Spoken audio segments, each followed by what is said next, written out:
Hello everybody, welcome back to my channel. My name is Maureen O'Connor from Quilters Heaven in Northbrook, Illinois, and I am the Opinionated Quilter. Today's episode number 168 is efficiency cutting for scrap quilts. And the scrap quilts that I'm going to be cutting for today are these two behind me. They use the same size pieces. These are all 2.5 by 1.5 inch blocks. Here also, except for these frames and the center squares here, but the bulk of this quilt is all 1.5 by 2.5. And I have another one to show you also that's being blocked right now, but we'll get to it at the end of the video. So, efficiency cutting. You want to get rid of your scraps. What's the best way to go about it? I'm going to show you what I do, and I hope this helps you get a system of your own that works for you. The first thing I do is I pull the scraps I wish to cut. I have a theme. I don't throw everything, including the kitchen sink, in there. In this scrap cutting that I'm doing today, I'm trying to pull brights that are mostly blenders. It can be solids, but not wild prints. Definitely mostly blenders. So I first pull the scraps. I've been going through scrap boxes saying, oh, I want this one, this one, this one. And I sometimes do that while the long arm is running, but you might do it while you're sitting in front of the TV. Whatever works for you. Then the next thing, before you can cut them, we need to have them pressed. And they need to be pressed because you're never going to have good, accurate cutting if you've got wrinkly fabric. The next thing you want to do is to cut into the strip sizes you need. So since I'm working on 1.5 by 2.5, I can have a strip that's 2.5 and cut that into 1.5 inch segments, or I can have a 1.5 inch strip and cut it into 2.5 inch segments. So either 1.5 or 2.5 works for what I'm cutting today. You have to determine what sizes strips works for the size pieces that you are cutting for your project. The next thing I do is I sort them into like sizes. And the reason I want to do that is I want to then efficiently cut them by stacking them. So they don't necessarily have to be the exact same size, but I wouldn't put an odd piece that had been cut off of a mask that you made 5 years ago with a almost full width of 2.5 inch strip fabric. So like is as much as can be, not exactly the same. And then once I've got them sorted into like sizes, I stack them up into layers of 4. You know, you may say I like to do 6, 8. I find 4 is my max, but you have to do what works for you. I stack up to 4. And on the smaller pieces, I don't use the stripology, but on the larger pieces, I definitely use the stripology because you can cut a boatload of pieces in just one quick operation. So after I've got my my scraps pulled, pressed, and I'm ready to cut, I make sure I have my dog bed stuffing bin ready to fill up with the pieces I cut off, and I also have my bin of the pieces that I'm cutting that I'm going to have all ready to sew once they're all cut. Okay, let's get down to the table and I will show you the process. So I go through my scrap bin looking for things that are going to work for my project. I'm looking for things like this, a leftover strip set. This I will take apart and use these pieces. This might have too much print for this project, but it could work for another one. This one definitely fits my Blender Bright theme. Another thing I look for is leftover binding strips, if they're the right color. When I press them, we'll get this fold out of there, and it'll be perfect to cut down for my pieces for this project. I look for things that aren't full width of fabric, like this. That's the right color again. I look for these crazy odd pieces. I don't know what this came off of. It might have been something like an octagon or hexagon, but I love to get rid of these kind of pieces because they're pretty useless. But it can get a couple of 1.5 by 2.5 inch strips, I hope.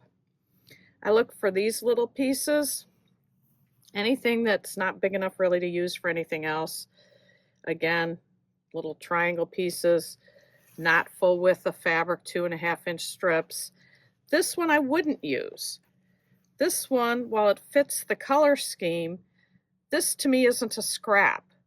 This is much bigger than you need to use it. I don't know how many inches it is. It looks like it's about 10, maybe 9. I'm not sure, but it's bigger than I would pull for a scrap quilt. I just don't call this a scrap. So once everything's pulled and pressed and ready to go, you need to then cut them into the size that you need. So here, I would take this, and I'm not going to cut it now because it's not pressed, but I would cut a 2.5 inch strip here, and then I look here. There's not a full 2.5 inch second strip once I cut this off. So this strip, then I would cut at a 1.5. So I would get 1 2.5 and 1 1.5 from this. If I can get 2 2.5s, I would do it, but once I straighten it up, I think it's too tight. Then I said you sort them into like pieces. Well, this isn't going to have any kind of a like piece. So these, there's not really any kind of efficient way to cut this except for to cut it. So I would take my ruler. I cut slightly bigger than the 2.5 so that I then can square it off.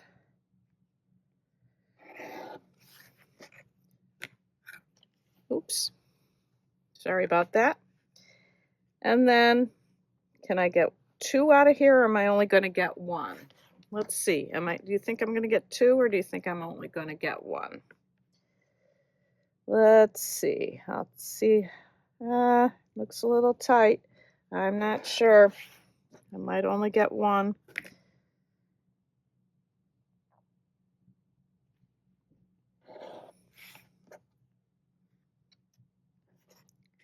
Yeah, this is going to be not big enough. So at this point, then I'm going to just cut a 1.5 inch square, and this goes into a different box.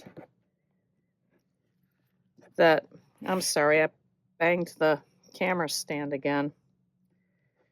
This goes into a different box for my 1.5 inch squares. Dog bed stuffing. Can I get 1 more out of here? Can't. Oh yeah, I can get the 2.5. I was going to say I was going to have to cut it the other way at 1.5, but I'm good. So we're just, and this is the only part that takes any kind of real length of time, are these ones that are these really odd shapes. But I'll tell you, it's so satisfying when you get a whole bunch of these cut up, and they're dog bed stuffing or your pieces. These will go into my bucket.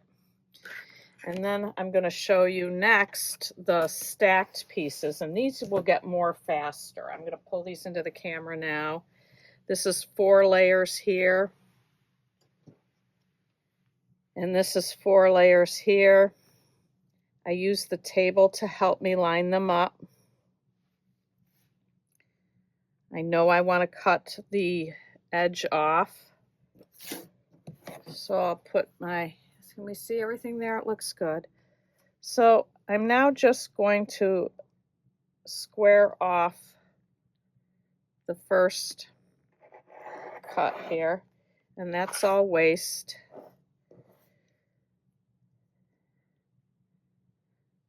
And then I'm only going to do one cut here because I keep banging the camera stand. There, I've lined up my 1.5 inch line here. I'm straight, I'm straight. I'm going to hold my ruler down, and then I would continue across that way until I've got them all cut. So then, those are the short pieces that I wouldn't put under the Stripology ruler, but these are really long enough that I would put these under the Stripology ruler. Here's another set here. I've got 4 deep. When I do the Stripology ruler, if I have the 2.5 inch strips, I do 3.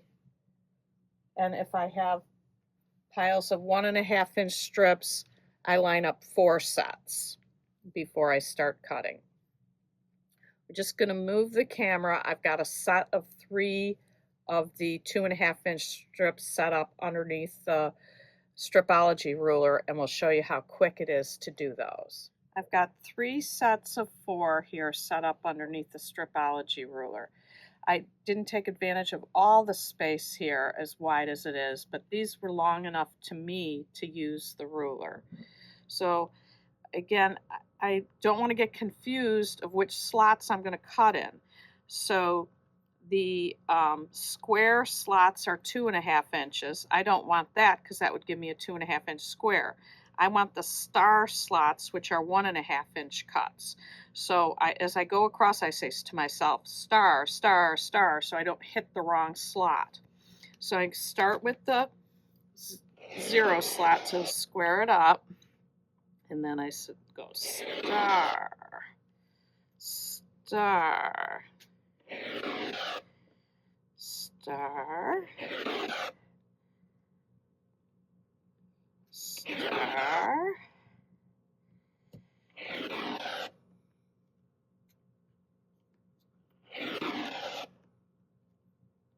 and I go until I reach the last one, and I'm not sure if this one touches the green. Oh, it does touch the green a little bit.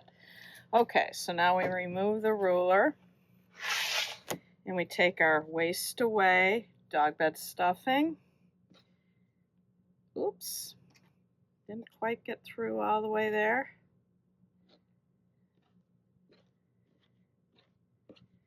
Pick up all my pieces. Look at this stack. This is pretty amazing to me anyway, that I just in front of you cut this many pieces. I mean, it's a lot. So you do this a few times, you're going to fill up your bucket pretty quick. So before we get to the winner of last week's giveaway, I just want to point out one thing. First of all, I don't know if I said when we started that first quilt furthest to the left is the So Many Strips pattern I've shown before. It's from a magazine. Don't have it in my head right now which edition it was, but that's a magazine pattern. This and this little bit, I'm only showing you 2 columns here. This is my Better Than Crumbs pattern. It's the same block, just slightly different. And both patterns come in the pattern on my website. You'll have the link to that in the description. But the difference, the main difference besides the little bit different layout, this is like what I'm cutting now, this real bright, mostly solids. This has a lot of prints in it. And it does work, especially because you've got the sashing and center squares are all the same. So that helps it. But you can do these quilts any way you want. You've seen the many different looks of my World's Greatest Scrap Quilt, all different color combos. I think in the back, the last page of the World's Greatest Scrap Quilt pattern, it shows you 4 different colorways that I did. You can do these the same with different colorways, different themes, whatever works for you. But I find these just really fun scrap quilts to do. Mine and the So Many strips. They're just fun, and they can use all those weirdo little pieces you have left over cut off from other projects. And of course, leftover binding as well, which we always have a little bit of leftover binding every single time we bind a quilt. So that's our episode. Let's get to the winner of the giveaway. The winner of the big charity bundle is Deborah Malinowski 7437. That's Deborah is spelled Deborah, Malinowski, Malinowski 7437. Please send me your mailing address to quiltersheaveninc@gmail.com, and I will get that bundle of fabric out to you to make lots of charity quilts. This week's giveaway is a little bit smaller, but I think it's a good one. This is a jelly roll, or I shouldn't say jelly roll because it's not from Moda. It's from Maywood Studios.